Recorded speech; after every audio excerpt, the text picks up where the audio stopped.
option. If she wanted out, she had to kill her husband. Kimberly feared that if Steve learned of her affair, he would either commit suicide, preventing her from cashing in on his £450,000 life insurance policy, or he would seek full custody and turn their daughter Anna against her. Both were scenarios Kimberly wasn't willing to risk, so she turned to her co-worker, ex-con Ken Bergs. While at work one day, in the operating room, Kimberly turned to Ken and asked if he knew someone who could kill her husband. At first Ken thought she was joking, but when Kimberly offered him $50,000 to take on the job himself, he told her he had no intention in taking part in her plot. Kimberly told Ken to forget their conversation and to never utter a single word to anyone about their discussion. It was then he said, "You work in the operating room. You could just put him to sleep." A light bulb went off in Kimberly's head. Part of her job responsibility was to dispose of all unused medicine following an operation, a privilege that would soon come in handy. Kimberly called up Jennifer and old college friend Rachel McCoy, her two closest friends. She confided in them about her devious plot to murder her husband. She would paralyse him with succinylcholine plant cigars near his body and set him on fire to conceal the puncture wound. The autopsy would show he died of smoke inhalation, and no one would ever know the truth. $450,000 richer, Kimberly would take Anna and move far away with Brad, her one true love. Jennifer and Rachel tried to persuade Kimberly a divorce would be a much better idea and that Anna needed a father, but Kimberly's mind was made.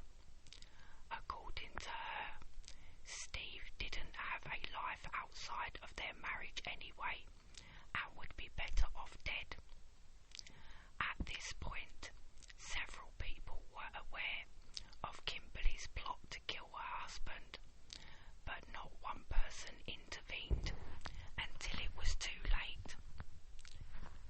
Meanwhile, Steve, who was none the wiser about his wife's intentions, booked a romantic Valentine's getaway at the Harborton Resort in St. Michael's, where the couple would enjoy the weekend in a beautiful cottage suite with contemporary champagne and, ironically, a murder mystery dinner theatre show.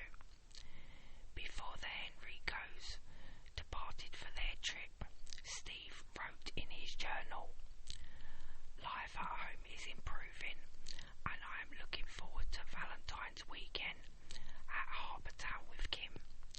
She called twice today and said I love you without my saying it first.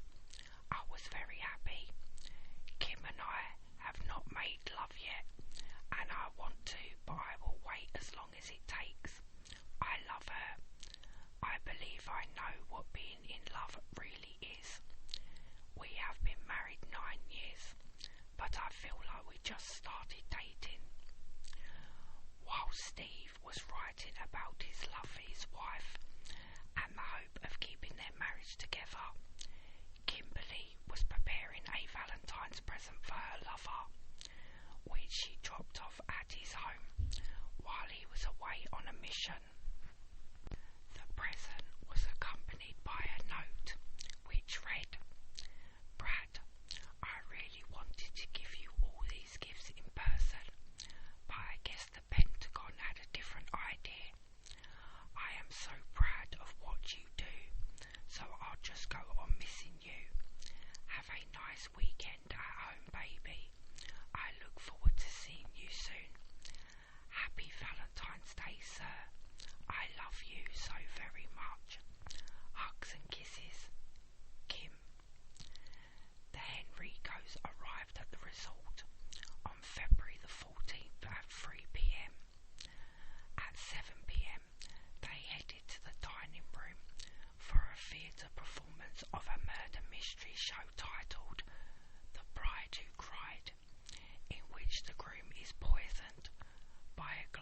champagne during his wedding reception.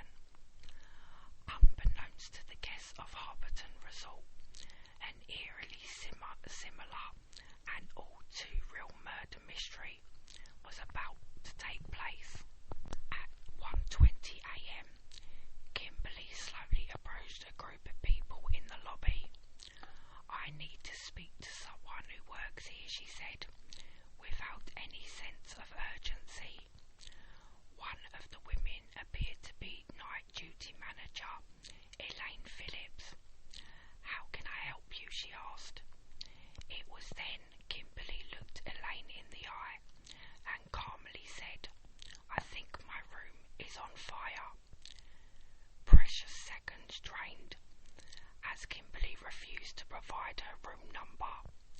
Elaine frantically checked the records. Hricko, suite 506. She ran to the suite with her cousin Philip and pushed on the door, but it was locked. They ran to the back and pulled open the sliding door to find Steve lying on the ground in between two twin beds, surrounded by a thick cloud of smoke. They dragged the man's badly charred body out of the room, but it was too late. Steve was already dead and had been for some time. According to Kimberly, Steve had drowned himself in a bottle of champagne, followed by several beers throughout dinner, and when they returned to their suite, he drunkenly threw himself at her. When Kimberly rejected her husband's advances, an argument ensued. Frustrated, she snatched the car keys and stormed out of the suite, leaving her room key behind. Kimberly raced to the car and drove towards the home of the Millers to vent about her botched Valentine's getaway and her husband's unruly behaviour, but she suddenly couldn't recall their address and found herself lost in what she referred to as an unfamiliar area.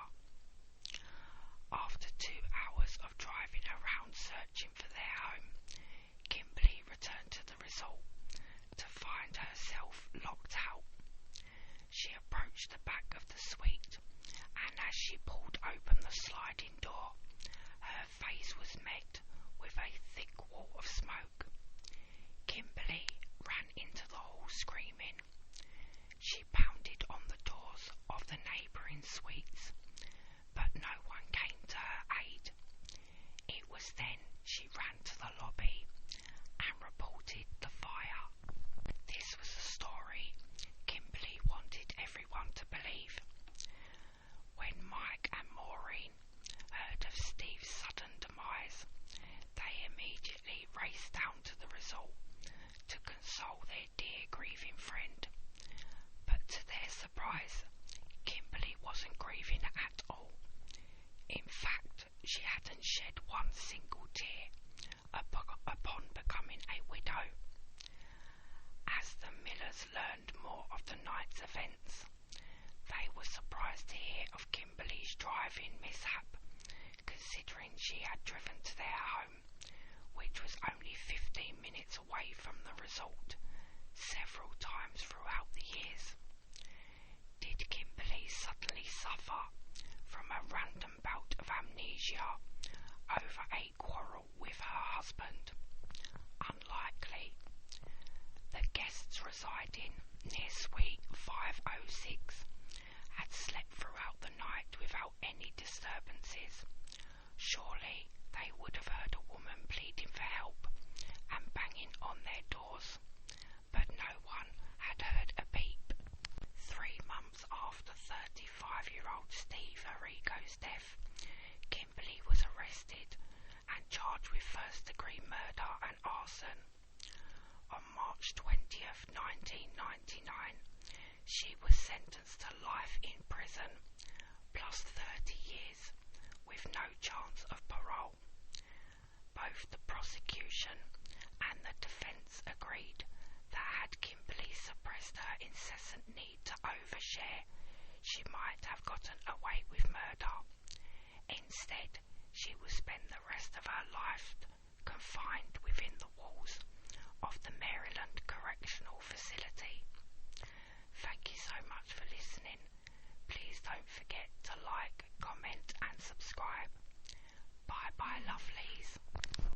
As a cloud of suspicion hung over Kimberly, she insisted her husband had been a sloppy drunk whose careless smoking was to blame for his predicament. Over the course of the next week, Kimberly showed no signs of distress over the loss of her husband. Her only concern was to expedite the cremation process, as that is what he had wanted, she said.